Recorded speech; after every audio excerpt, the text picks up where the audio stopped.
Okay, we are finishing up chapter E, learning about some women of the Old Testament. We learned about integrity, which means to be faithful and consistent in living out your beliefs and moral principles. You want to have high integrity. It means that you are living how Jesus truly wants you to live. Solidarity, the union or fellowship between people that arises from having a common mission and common responsibilities. Threaten means to be a menace or a source of danger to. And the gallows, remember, is is the wood frame that people would be hung from. So the gallows is the wood frame people hung from. We learned about Rebecca. So we looked at that story that we already knew about Esau and Jacob, and we looked at it and talked about Rebecca's role in that and how she was the mom, encouraging her son to trick his brother into getting the inheritance. He was not the firstborn, but she wanted him to get that inheritance, the birthright, so that way he could be the leader. She knew that Jacob would be a stronger leader than Esau. And she was right. Jacob was a better leader than what Esau would have been, but she went about it in the wrong way. God doesn't like us to be tricking people to get what we want. Ruth was the daughter-in-law of Naomi. Her husband dies, and instead of going back home to her family and getting married again, she stays with Naomi to take care of her because Naomi has no one else. Her husband had died, both her sons had died. So Ruth stays with Naomi to take care of her. And it's recognized by Boaz what a great person she is. And he ends up marrying her to take care of her and Naomi. Yesterday, we learned about Judith the Brave. Judith was very brave, wanting to protect her city from the attacking Assyrians. But she protected them in a very calculated, premeditated way. Remember, she had the plan to get in close to Holofernes, the Assyrian general, and she was able to get close enough to him that she was able to cut off his head. He was not attacking Judith. She was not in mortal danger. So the question came up, was it okay? Is it okay to be violent to end other violence? Or should we try to find other ways to end the violence? So she was very brave in what she did, but was she truly living how Jesus wants us to live? He says that violence should not be your first option. We talked about how we really didn't know what other avenues they tried to do to get the Assyrians to stop. So we're not sure if that was their last option or if there were other things they could have done. Today we're going to read about Esther, the savior of her people. So let's look at the book of Esther, chapter 5 to 7.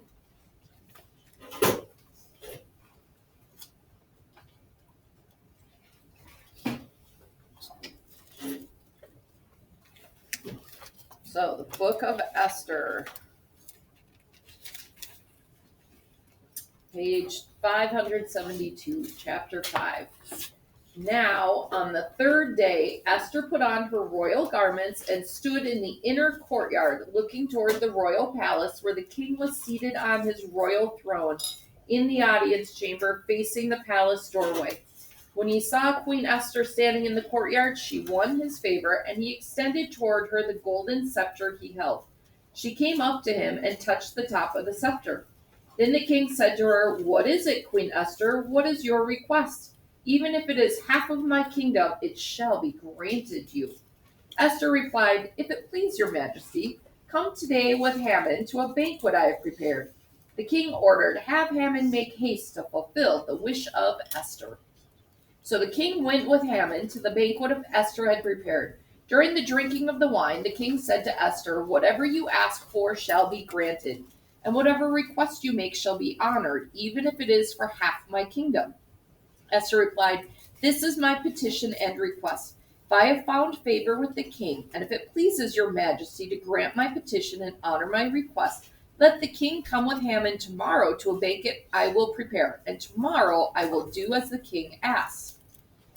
The day Haman left happy and in good spirits. But when he saw that Mordecai at the royal gate did not rise and showed no fear of him, he was filled with anger toward him.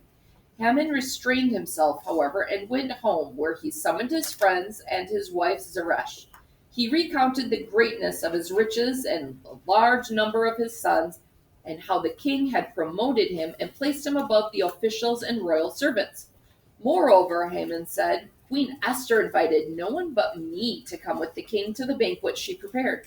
Again, tomorrow I am to be her guest with the king. Yet none of this satisfies me as long as I continue to see the Jew Mordecai sitting at the royal gate. His wife Zeresh and all his friends said to him, Have a stake set up, 50 cubits in height, and in the morning ask the king to have Mordecai impaled on it. Do you know what that means? Yeah. Oh. Yeah. So when you're impaled, it means it goes straight through you. So if they're going to have a big stake and have him impaled on it, means to have him staked. Not good. Then go to the banquet with the king in good spirits. This suggestion pleased Haman, and he had the stake erected. So he's jealous. Mordecai is at the front gate, and that's the position that he wants. So he thinks that Mordecai is better than him, and he wants to take Mordecai out so he can be the one with the power. That night, the king, unable to sleep, asked the chronicle of notable events be brought in. While this was being read to him, the passage recurred in which Mordecai reported Bigthan and Teresh, two of the royal eunuchs who guarded the entrance, for seeking to assassinate King Ahasuerus. The king asked, What was done to honor and exalt Mordecai for this? The king's attendants replied, Well, nothing was done for him. So Mordecai at the front gate stopped two assassins. So the king's like, Oh, hey, he stopped these assassins. He should be honored. And now we have Haman who wants him killed. Who is in the court? King asked. Now Haman had entered the outer court of the king's palace to suggest to the king that Mordecai should be impaled on the stake he had raised for him. The king's attendants answered him, Haman is waiting in the court. The king said, Let him come in. When Haman entered, the king said to him, What should be done for the man whom the king wishes to reward? Now Haman thought to himself, Whom would the king wish to honor more than me? So he replied to the king, For the man whom the king wishes to honor, there should be brought the royal robe the king wore, and the horse the king rode with the royal crest placed on its head. The robe and the horse should be given to one of the noblest of the king's officials, who must clothe the man the king wishes to reward, have him ride on the horse in the public square of the city, and cry out before him, This is what is done for the man whom the king wishes to honor. Then the king said to Haman, Hurry, take the robe and horse as you have proposed, and do this for the Jew Mordecai, who is sitting at the royal gate. Do not omit anything you propose. So Haman took the robe and horse, clothed Mordecai, had him ride in the public square of the city, and cried out before him, This is what is done for the man whom the king wishes to honor. Mordecai then returned to the royal gate, while Haman hurried home grieving, with his head covered. When he told his wife Zeresh all this, all his friends, everything that had happened to him, his advisors and his wife Zeresh said to him, If Mordecai, before whom you are beginning to fall, is of Jewish ancestry, you will not prevail against him, but will surely be defeated by him. So he doesn't get what he wants. He doesn't get Mordecai impaled. Instead, he has to honor him.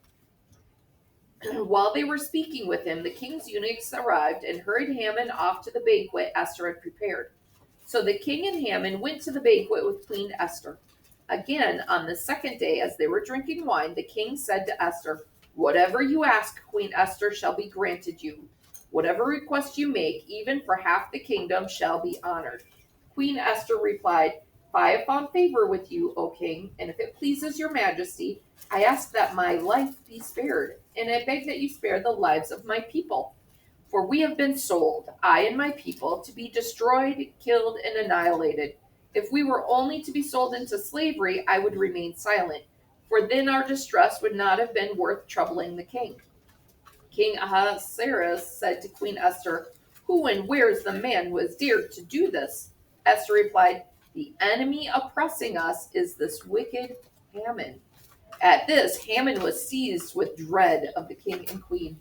The king left the banquet in anger and went into the garden of the palace, but Haman stayed to beg Queen Esther for his life, since he saw that the king had decided on his doom.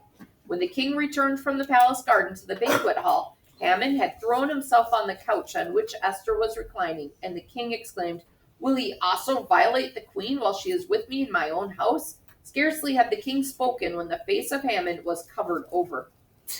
Harbona, one of the eunuchs who attended the king, said, "At the house of Haman stands a stake 50 cubits high. Haman made it for Mordecai, who gave the report that benefited the king." The king answered, "Impale him on it." So they impaled Haman on the stake he had set up for Mordecai, and the anger of the king abated. So here, Haman was wanting to kill Mordecai because Mordecai had the power at the gate, and he didn't like that. But instead, he had to honor Mordecai because he had saved the king from assassins. And now Queen Esther, instead of saying, "Oh, I'll take half of the kingdom and I'll be your queen," instead she says, "You know what? All that I ask for is that my people are saved."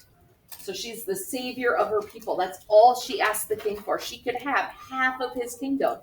And instead, she asks for the freedom of her people who were being destroyed by Haman. So the king, so upset, now impales Haman instead of impaling Mordecai for Haman. Now Haman gets killed because of how he's treating Queen Esther's people. So what you need to do is you need to do this bottom section. Write true if the statement is true and false if the statement is false. If it is false, correct the statement to make it true. Do not forget to make the statement true.